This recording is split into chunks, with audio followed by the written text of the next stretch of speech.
Graça e paz, povo de Deus. Novo Testamento em um ano. Mateus no capítulo 7, do versículo 1 ao versículo 13.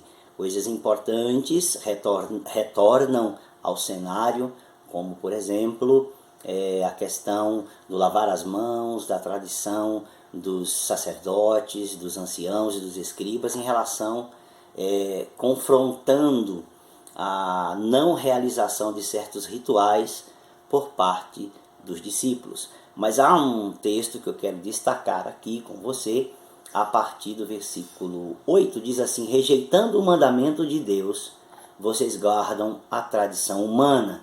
No versículo 9 diz: e disse-lhes ainda, vocês sempre encontram uma maneira de rejeitar o mandamento de Deus para guardarem a própria tradição. Que interessante, né? E aí, depois ele vai falar no versículo 13, invalidando a palavra de Deus por meio da tradição que vocês mesmos passam de pai para filho e fazem muitas outras coisas semelhantes. Que coisa interessante. O que eu quero chamar a sua atenção aqui é que a tradição humana, e não é apenas a religião humana, mas mesmo a academia, mesmo as filosofias, mesmo os pensamentos humanos, têm esta tendência mesmo de quebrar os princípios da palavra de Deus, alterar os princípios da palavra de Deus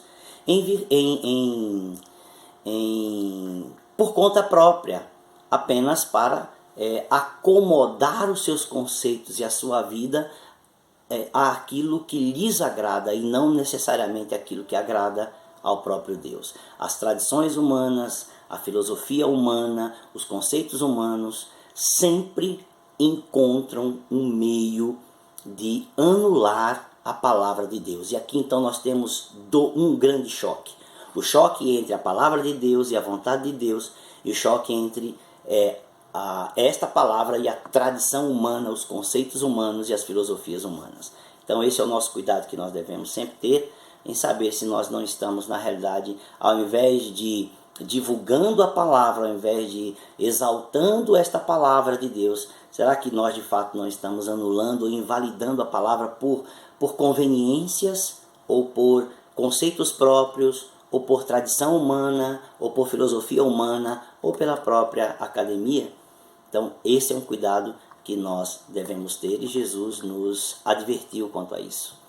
Deus abençoe você.